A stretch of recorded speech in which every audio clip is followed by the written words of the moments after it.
Magandang umaga po mga ka-hunter. On the spot po tayo dito. May nahuli si Kagaas na ahas kasama po ang kanyang tropa. Lobas po sa kanyang lungga. Sakto napadaan po ang mga from the boys. So napatay po nila. Baka kasi makadisgrasya pa po ng tao. Nako, delikado yun. 2 hours later. Alright, ito na po yung ahas bukid kanina. Matik, ready to cook na po. Bali lalaga muna siya sa sa luya para matanggal yung lansa niya. King Cobra. Habang nilalaga ni Chef Kagaas tong karne ng ahas, puntahan muna natin yung mga namimingwit doon sa ilog sa ibaba. Yun, tignan po natin tong mga nahuli ng mga anglers.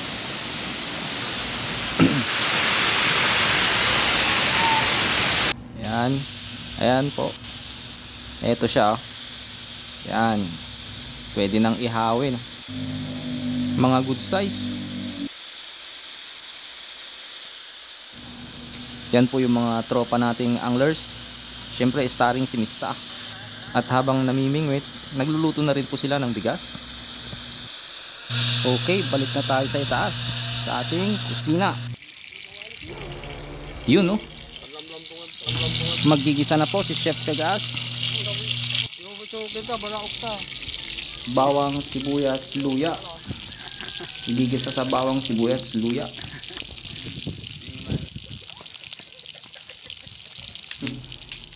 Ano bang luto to, Chef? Kas, adobo sa sabaw? Nagbang Mix lang. High-tech po itong aklo natin, itong sandok. Gawa po yan sa sanga ng saging. Golden brown na po ang mga ricado. Kabango. Yun, nilagay na po yung karne ng ahas. Siguradong masarap itong niluluto ni tropa.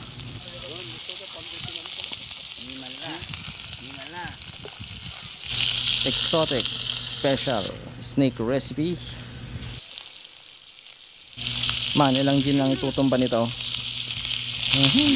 Talura duara.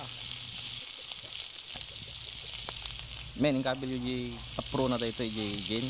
Cobra. At maya maya titimplan na po yan ng toyo suka seasonings.